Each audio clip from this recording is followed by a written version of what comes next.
मैं नौकरी करता था तो आदत थी कान में जो है भजन चलता रहता था।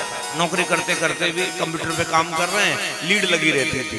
जो मालिक था कंपनी का वो कहता है पंडित जी आप पूरे दिन क्या लगा के रखते हैं, क्या गाने सुनते रहते हो? अब एक दिन वो आया चुपचाप, उसने पीछे से लीड निकाल करके कान में लगा ली अपने, तो भजन चल रहे थे उसमें। तो बोला आप भजन सुनते हो ऐसी उम्र में? मैंने कहा भैया अब नहीं सुनेंगे तो चुल्लू भर पानी में डूब के मरना पड़ेगा। तो भगवान की ऐसी कृपा सब दुनिया की नौकरी छुड़ा करके केवल एक नौकरी में लगा दिया कि बेटा तो जीवन भर इसी को करता रहे और मेरा हाथ तेरे सर के ऊपर है। आज भगवान की, और वास्तव में इतना बेसुरा गाता था, मैं कॉलेज में था जब, ये कॉलेज वाले स्टेज से उतार देते थे नीचे, चल बेकार गाता बेसुरा, कांव कांव करता रहता है। पर जब से भगवान का नाम स्मरण करना प्रारंभ किया, राम नाम की धुन में कूदे, तो आज ऐसा भजन गाया जाए कैसा भी निकल जाए, उल्टा सीधा टूटा फूटा, आप सब लोग मस्ती में मस्त होकर के भगवान का नाम स्मरण करते हैं। यही मेरे गोविंद की मेरे ऊपर कृपा है, बोले बांके बिहारी लाल। और यहाँ तो केवल दूसरी साल आए, सोनीपत में सेक्टर 15 है। इस बार जो कथा होगी वो 8वीं कथा होगी, 9वीं 8 या 9वीं कथा होगी। लगातार 8 सालों से 9 सालों से वो मंडल बन करके प्रतिवर्ष कथा का आयोजन कराता है। कहा गुरुजी हम आपकी जब कथा सुनते हैं ना, तो हमने आपको जब से सुना है जब आप कथा करना ही सीखे थे। वास्तव में 3री कथा से मैंने प्रारंभ किया था। आज मेरी 150 से 200 कथाएं ऊपर हो चुकी हैं, और 10 सालों में इतनी कथाओं के बाद भी वो स्थान आज भी ऐसा ही है। वो कहता है गुरु जितनी बार सुनते हैं उतनी बार नया लगता है हमें। तो बोले ये केवल मेरे गोविंद की कृपा है, ये वाणी हर किसी को नहीं देता परमात्मा।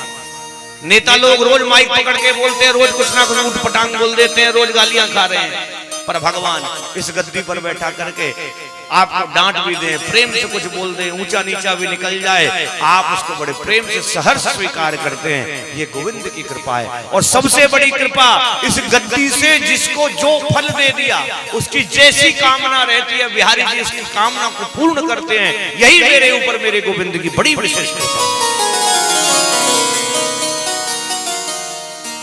भगवान की माया से कैसे निपटा जाए, क्योंकि भगवान की माया के चक्कर में फंस गए तो चक्कर काटते रहोगे। और चक्कर से मां बाहर निकलने के लिए केवल अपनी जिह्वा को पवित्र कर लो। मन पवित्र हो जाएगा तो जिह्वा अपने आप पवित्र, क्योंकि जब मन में ही कुछ नहीं होगा अंदर तो बाहर कुछ होगा नहीं। भाई आपके भीतर जो भरा होगा ना वही बाहर निकलेगा। एक बार एक मित्र था, 2 मित्र थे। एक मित्र अपने ससुराल जा रहा था, लिखा आज महफिल में बड़ी रफ्तागिरी होगी और निकलेगा मुंह से जो दिल में भरी होगी। अब वो मित्र ससुराल जा रहा था, दूसरा मित्र सामने से मिल गया। दूसरे मित्र से बोला कहां जा रहे हो? का ससुराल जा रहे हैं। अब जो ससुराल जा रहा था उसके पीछे पड़ गया, चल चल तू भी चल मेरे साथ। बोला हमारे पास कपड़े नहीं है। अब कपड़े कहां से लाएं? कोई बात नहीं हमारी पहन लेना, चलो। अब अपने कपड़े पहना दिए, ससुराल ले गया।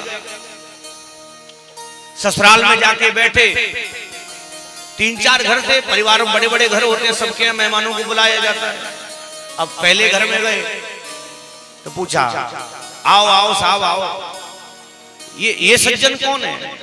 कहा ये हमारे परम मित्र हैं और हमने आग्रह किया तो हमारे साथ चले आए। बोले कपड़े नहीं है तो हमने कपड़े दे दिए तो चले आए पहन करके। अब उसको लगा ससुराल में लाया और कपड़े की बात कर दी, बेइज्जती कर रहा। ये कपड़े हमारी पहन के चले आए।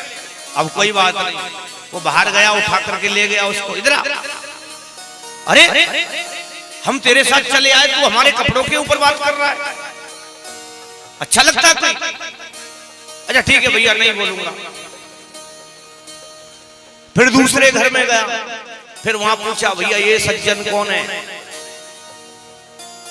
सब बातचीत तो हमारे परम मित्र हैं, ऐसे ऐसे हमने आग्रह किया, हमारे साथ चले आए। इतने में मुंह से निकला कपड़े।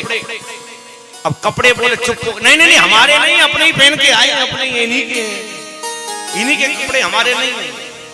अब फिर उसको लगा अरे तुम कपड़े के बारे में बोलते ही क्यों? तुम्हारे हो मेरे हो क्या लेना देना, तुम्हारे साथ आ गए बहुत है इतना। अब फिर तीसरे घर में गए, तीसरे घर में बैठे, फिर पूछा, सारे वृत्तांत बताया, ऐसे ऐसे हमने आग्रह किया, हमारे साथ चले आए। अब जैसे ही बात आने वाली थी, बोले देखो मैं सारी बातों को बता दूंगा पर कपड़े के बारे में कुछ नहीं कहूंगा। तो आज महफिल में बड़ी रफ्तागिरी होगी और निकलेगा अब दिल मुंह से, जो दिल में भरी होगी, जो आपके हृदय में भरा होता है ना, वही निकलता है। तो हृदय में क्या भरा जाए? राम का नाम भरा जाए। जिह्वा पर जब निकले तो भगवान का नाम निकले, तब जाकर के भगवान की माया से बचा जा सकता है। आगे चल करके भगवान का विवाह हुआ। उधर से भगवान को शांति दूत बनने का निमंत्रण मिला। हस्तिनापुर से भगवान शांति दूत बनकर के जाते हैं, परंतु चाहते तो शांति करवा सकते थे, परंतु भगवान का नियम क्या है? यदा यदा ही धर्मस्य ग्लानिर्भवति भारत अभ्युत्थानाम धर्मस्य तदात्मानं सृजाम्यहम्। भगवान धर्म की स्थापना करना चाहते हैं और अधर्म को जड़ से उखाड़ना चाहते हैं। भगवान चाहते तो शांति हो सकती थी, पर भगवान चाहते नहीं कि शांति हो। आज भगवान महाभारत के युद्ध की रूपरेखा तैयार करके वापस आ रहे हैं। महाभारत के रण का साज सज करके तैयार हो चुका है। भयंकर युद्ध होता है। भगवान पांडवों को विजयी कराते हैं। कितना बड़ा नरसंहार! इतिहास में इससे बड़ा युद्ध कोई नहीं हुआ, महाभारत से बड़ा युद्ध कोई नहीं है इतिहास में। और महाभारत तो अपने आप में एक ग्रंथ अलग से बना दिया गया वेदव्यास जी के द्वारा। आगे चल करके अश्वमेध यज्ञ कराया गया, भगवान को प्रथम पूज्य बनाया गया। शिशुपाल ने भगवान के प्रथम पूज्य होने का विरोध किया। भगवान का बैरी है शिशुपाल, है बुआ का लड़का, पर है बैरी।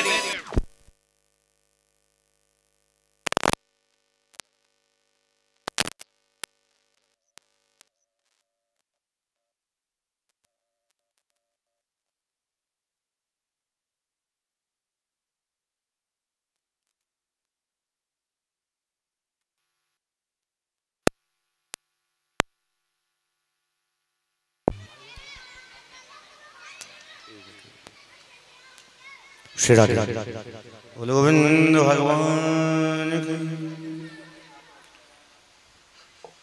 भगवान को प्रथम पूज्य बनने का न्योता दिया गया। सबने स्वीकृति करी, परंतु शिशुपाल भगवान का विरोधी बन गया।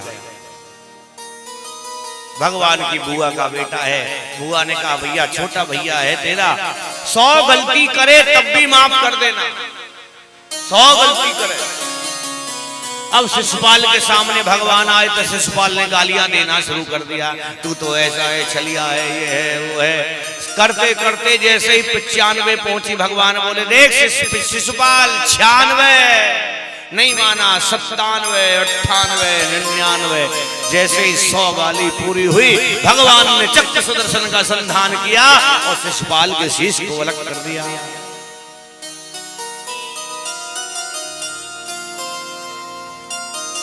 उधर भगवान की जो संतान है, जब वृद्धि होती है ना तो अभिमान आ जाता है।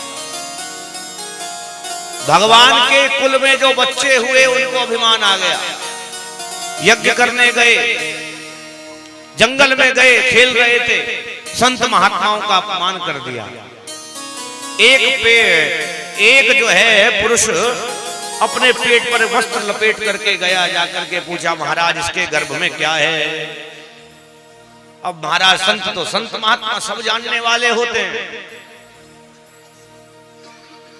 कहा तुम संतों की परीक्षा लेना चाहते हो, जाओ हम तुम्हें श्राप देते हैं, इसके गर्भ से मूसल निकलेगा और उस मूसल से तुम्हारे कुल का सर्वनाश हो जाए। श्राप दे दिया भगवान। नित्य प्रति जो है महाभारत का युद्ध समाप्त करके आए। केवल एक ही ध्यान करते हैं कन्हैया, श्री राधा श्री राधा श्री राधा श्री राधा। और भगवान का देखो, भगवान ब्रजवासियों से कितना प्रेम करते हैं, इतना दुनिया में किसी से नहीं करते। भगवान जब द्वारकापुरी आए ना, कुछ वर्ष रहे, तो भगवान का परम मित्र हैं उद्धव, उद्धव जो है भगवान के पास बैठे